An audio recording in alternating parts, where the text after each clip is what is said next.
తాతయ్య ఆ, తాతయ్య చాక్లెట్స్ తీస్తాను తాతయ్య. ఎందుకమ్మా స్వీట్స్? ఈరోజు నా బర్త్డే తాతయ్య. Wish you many many happy returns of the day. God bless you అమ్మా. థ్యాంక్ యూ తాతయ్య. సాయంత్రం మా 8:30 ఉంది, మీరు తప్పకుండా రావాలి ఓకే తాతయ్య. Okay okay okay very good. తాతయ్య మేము ఒక ప్రశ్న అడగచ్చా? మీరు ఎప్పుడు అందరిది అందుతుంటారు తాతయ్య? అంటే చుట్టుపక్కల మీరందరూ ఉన్నారు కదమ్మా, ఆ ధైర్యంతోనే. మ్వా. సరే తాతయ్య, మీరు నాకు చెప్పిన ఏం అర్థం అవ్వలేదు. మీతో ఎప్పుడైనా బోర్డు దొరికితే మా ఇంటికి రావండి, ఆడుతున్నాం. సరే సరే తాతయ్య, ఈ చాక్లెట్స్ అన్ని మా ఫ్రెండ్స్ పని చేసి వస్తా. ఓకే నాన్న. సాయంత్రం 8:30 తప్పకుండా రావాలి. ఓకే. బాయ్ తాతయ్య. చిలిపి ప్రేమ చిరునామా చిలిపి ప్రేమ. వెనక్కి తిరిగి చూసిన ప్రతిసారి గతం తాలూకు జ్ఞాపకాలు పలకరిస్తూనే ఉంటాయి. కొన్ని జ్ఞాపకాలు తీపి అనుభవాలైతే కొన్ని అనుభవాలు చేదు జ్ఞాపకాలుగా మిగిలిపోతాయి. హే సీనియర్, రేయ్, నువ్వేంట్రా ఇక్కడ? ఎప్పుడొచ్చావు? నేనొచ్చాను రోజులేను సీనియర్, మీ దర్శనం ఎప్పుడు కుదిరింది? ఎన్నాళ్ళైందిరా నిన్ను చూసి. ఎలా ఉన్నావు? నాకేం సీనియర్, బ్రహ్మాండంగా ఉన్నాను. మీరెలా ఉన్నారు? కాలంతో పాటు పరిగెట్టలేం కదా, కాబట్టే నడుస్తున్నా. రోజులు నెలలైనా నెలల సంవత్సరాలైనా నీ మాడతీ అలాగే ఉంది సీనియర్. నా మాట తీరు పక్కన పెట్టు గాని అప్పట్లో నువ్వు చేసిన అల్లర్లు గుర్తున్నాయా? అదెలా మర్చిపోతాను సీనియర్. అవునరా, వాళ్ళ అమ్మాయి కోసం ట్యూషన్ బట్టి నిలబడతామని తెలిసి నీ చెడ్డీ ఇప్పి మరీ కొట్టాడే శేఖర మాస్టర్. ఎలా ఉన్నారా? ఆయనేమో గానీ నువ్వు కాల్చి పడేసిన తుంట సిగరెట్ ఏరుకొని తాగుతున్నావు అని చెప్పి నీ మూతి మీద 3 దెబ్బలు వేశారు చూడు గణేష్ మాస్టర్. ఆయన మాత్రం బ్రహ్మాండంగా ఉన్నాడు. సరే సర్లే పోయ్, ఏదో తెలియని నాది వయసు. మాత్రం తెలిసిన వయసా? నాది తెలియని వయసే.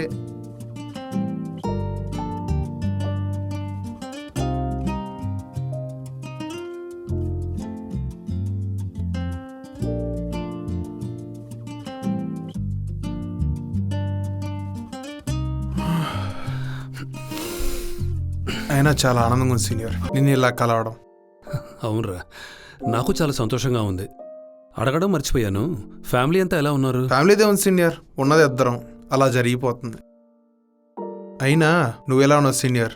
నిన్ను తలుచుకొని చాలా భయపడ్డాను, కానీ ఇలా చూడడం చాలా ఆనందంగా ఉంది.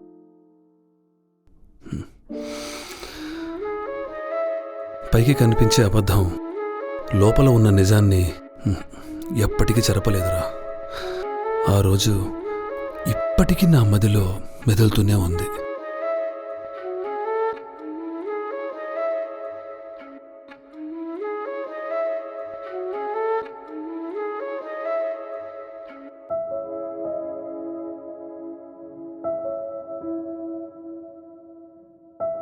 హలో హలో, ఏవండి ఎక్కడున్నారు? ఇంట్లోనే ఉన్నా డియర్. హో, వచ్చేసారా? అవును, ఈరోజే వచ్చాను. ఇంతకీ నువ్వెప్పుడు వస్తున్నావు? రేపు మార్నింగ్ ఫ్లైట్, ఈవినింగ్ కల్లా ఇంట్లో ఉంటాను.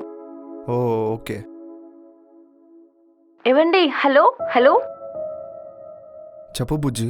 మీకోసం ఒక పెద్ద గిఫ్ట్ తీసుకొస్తున్నాను, మీరు ఎప్పటికీ మర్చిపోలేని గిఫ్ట్. అవునా? అంత పెద్ద గిఫ్ట్ ఏంట్రా? చెప్పను, మీ కళ్ళల్లో ఆనందాన్ని చూడాలి, ఎదురుగా నిల్చొనే చెప్తాను. వావ్, అలాగే బుజ్జి, వెయిట్ చేస్తూ ఉంటా. ఇంకా ఇంకా చెప్పు.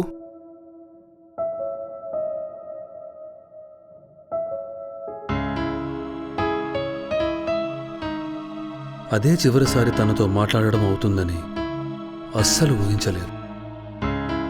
ఎంతో త్వరగా గడిచిపోయింది ఆ రోజు రాత్రి.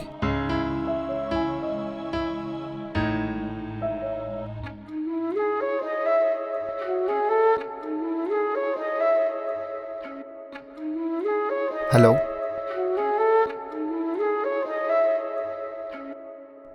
చెప్పండి. సారీ టు సే సార్, కొన్ని నిమిషాల కిందట జరిగిన ఫ్లైట్ యాక్సిడెంట్లో మేడం చనిపోయారు. వాట్?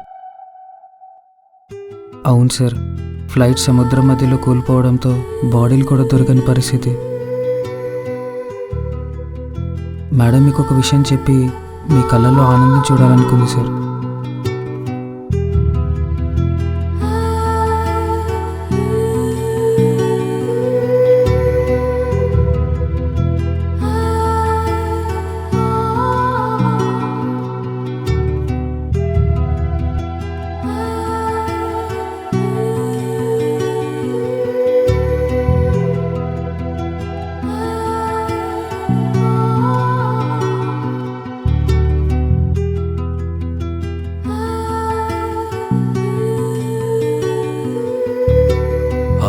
నాకు ఇవ్వాలనుకున్న గిఫ్ట్ ఏంటో తెలుసారా?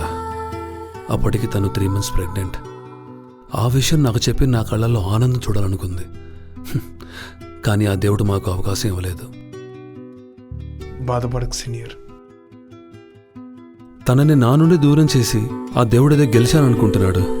కానీ ఆ దేవుడికే తెలీదు ఈ జన్మతో పరిమితి కాని నా ప్రేమ ప్రతి జన్మలోనూ ప్రయాణిస్తూనే ఉంటుందని.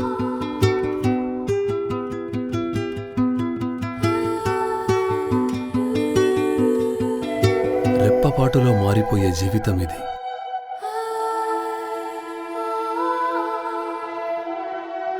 నా ఈ జీవితంలో తలుచుకున్న ప్రతి సంఘటన ఒక అనుభవమే, రాసుకున్న ప్రతి అనుభవం ఒక జ్ఞాపకమే.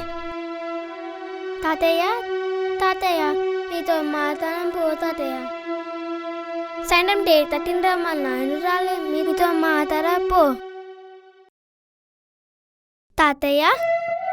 తాతయ్య 4 అక్షరాల మనిషి జీవితం 4 మనుషులు తోడు కోసమే. ఇదే జీవిత పరమార్థం.